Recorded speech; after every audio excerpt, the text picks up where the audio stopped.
I don't know where you are on crypto. You were so negative for a while and just definitive, like you always are. You may know nothing, but you're never in doubt. But you were so negative. Then you got totally positive.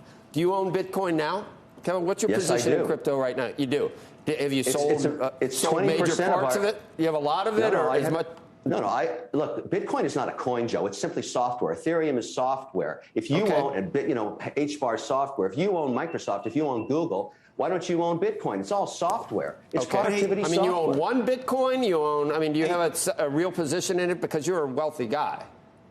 I have millions of dollars. 20% of my portfolio is now in cryptocurrencies and blockchain. Hey, Kevin, so I was on the phone yesterday with a sort of a big-time crypto guy, and he was talking about how crypto was like the multiple operating systems for mobile telephones years ago. But it made me think maybe that means we're in the beginning of something, which is fabulous, but it also makes me think of Palm. Does everyone remember Palm? Or RIM, which is BlackBerry? Or, you could go down the list. iOS and Android didn't show up to the scene until a decade or two after the fact. And I only raise it because I wonder sort of where you think we are in all of this and whether it means that the Bitcoins and some of the coins that we're looking at now and talking about will be around or will be obsolete in a decade from now. Well, you have to be diversified. I own 32 different positions, including equity in FTX itself.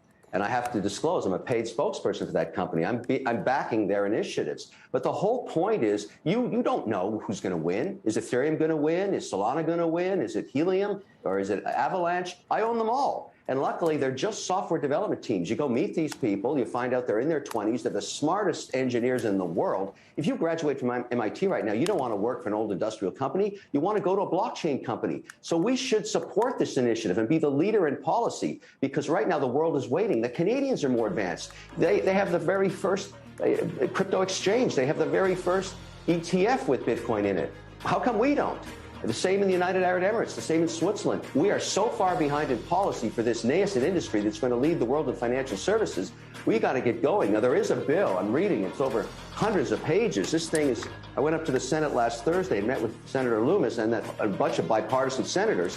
They're trying to get their act together on this thing. But we got to get going. Chop, chop. Let's lead the world and put this thing together, because we're lagging.